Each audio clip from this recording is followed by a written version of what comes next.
Hello, Ignite community sisters, friends, and journey partners. It is so wonderful to see you again and to have this opportunity to spend a few minutes together. Well, spring is finally upon us. It's a season of renewal and fresh new blossoming. I get so excited for this season, hopefully, you can tell, um, especially coming out of the long, dark, cold winter. I'm not sure about you, if you're like me or not, but I'm not a winter person, which I'm sure you can tell by now. But I will say that I am learning to appreciate what the winters bring and sort of the importance of why a season of slowing things down and rest is so important for us to be healthier. So I appreciate that. But I am so glad that it is spring. So, what does spring mean to you? For me, it means a few things. It's the time of the year when new things start growing. We see flowers emerging, we see buds on trees appearing, grass getting taller and greener. Just the landscape starts to change, and we see life, right? And so for me, that symbolizes renewal of spirit and energy all around, and it just feels so good. But it is also a season for cleaning, right? We're getting the yard spruced up. We're removing garbage that was buried under piles of snow. We're giving the car a good wash and vacuum, putting away winter clothes, or getting rid of clothes that no longer fit us. It's just such a great time to purge and make things new again, right? And that's exciting. So, for today's topic here on Carbs and Mirrors, I was thinking about our theme of spring cleaning. It's that time of the year that we embrace this ritual. But as a twist, I thought we would focus on spring cleaning of our minds so that we can become healthier and healthier.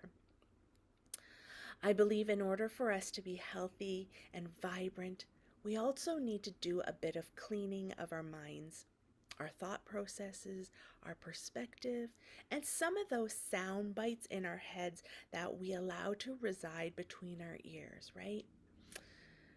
One of our most precious organs is our brain.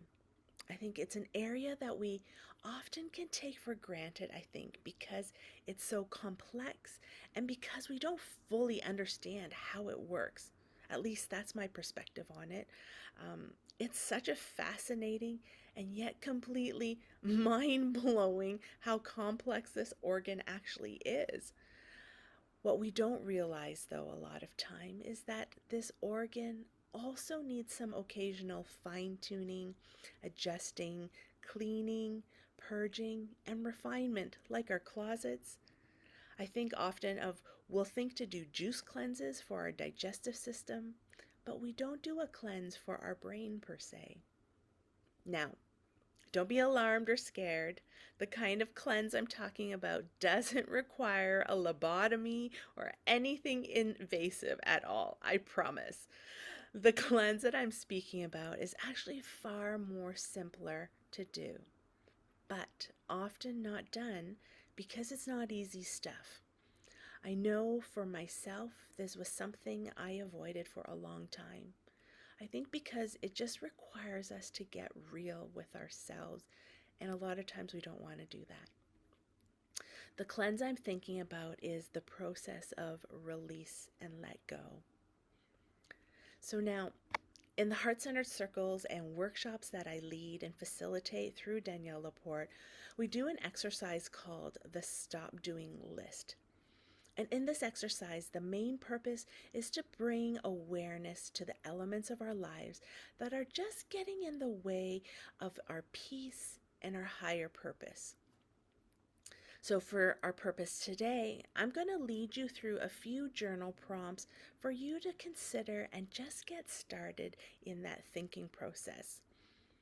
The actual exercise is a bit lengthier, and we just don't have the time here. However, please check my social or send me an email if you'd like to know when the next workshop on this exercise will happen. It is a very powerful one, and I love doing it, even just for myself ever so often. And I'd love to see you there.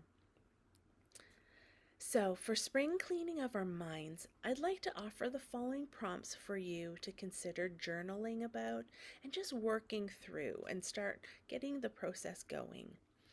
So feel free to grab a piece of paper or a journal notebook and a pen. And also feel free to pause the video and grab that right now. So I've got 5 prompts for you. Um, Also, feel free to maybe grab a screenshot or pause the video between each one as you work through the questions. I'll also share these on my social in case you miss any of them. So make sure you, if you want, you can follow along over there.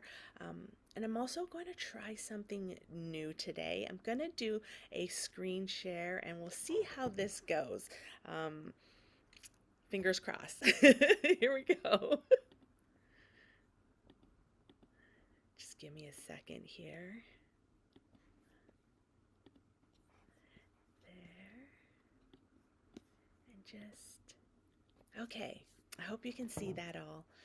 Um, so yeah, these are our prompts that I want to give you. We'll kind of go through each of them.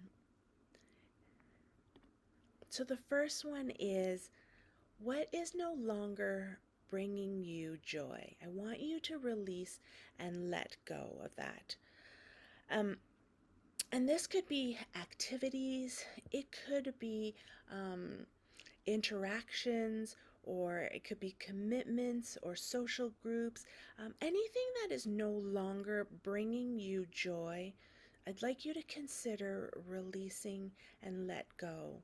I know sometimes it's not as easy, like, I'm saying, like, hey, release that and let it go, but just start to think of, are there certain things that no longer brings you joy and you have the choice to let that thing go. Next, I'd like you to consider to release and let go of what you have expectations on. Now, this can be for yourself that you have expectations on, or this could be expectations you have for others. A lot of times, our dissatisfaction comes from the lack of alignment in expectations. And so, if you can release expectations in anything that you are trying out or anything that you're doing, if you can release the expectation of the outcome, I promise that it will actually be way more healthier for you to live more in the moment. The next I'd like to have you consider is release and let go of the stories of self-doubt. A lot of times we come with a lot of our own past stories, and that these also help to frame our perspective and some of those limiting beliefs that we have in ourselves that create this internal dialogue, these stories of self-doubt. I want you in this season to think of what some of them are and to release and let it go. Next, I want you to consider release and let go of relationships that are heavy and just weighing you down, and a lot of times just making you frustrated or angry or just worn out, right? Like sometimes we're in um, we're in conversations and relationships with people, and they can change over time. And so I'm challenging you to think of, if they are no longer serving you and that they are feeling heavy, um, to consider to release and let go. And lastly, I'd like you to consider to release and let go of obligations and responsibilities that no longer serve you. Now, this one is a hard one because I know a lot of times, we have a lot of responsibilities and we have things that we have to do for our families and for our partners and for, our communities and that. But if you were to take an inventory of what are some of the things, though, that you've kind of taken on and have said yes to, um, but that are no longer bringing you joy, that are no longer um, even even like um, gives you any feeling of it being okay, but you just feel that you have to do it because you said so.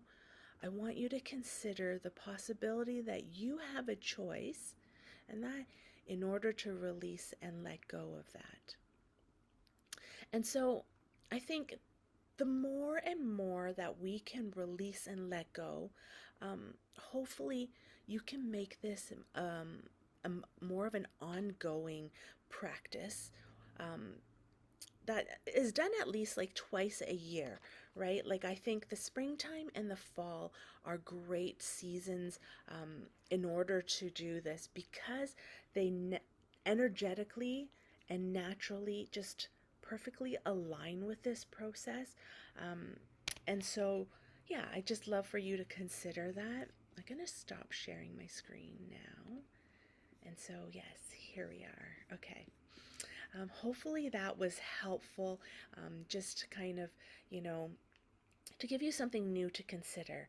I think the more that we can release and let go, I promise you, the more that we are making space and just inviting in the things and people and adventures and experiences that we actually want to do and to be with, right? Like a lot of times we fill our calendars with a lot of things that don't necessarily we do out of obligation and responsibilities, and or we find it hard to say no to and we say yes to, and so that fills our calendars. And so yeah, I think in this season of being able to spring clean and it's new and it's fresh and that, like, maybe take some inventory on that. So I hope this is helpful and that you're able to do a bit of spring cleaning in your minds.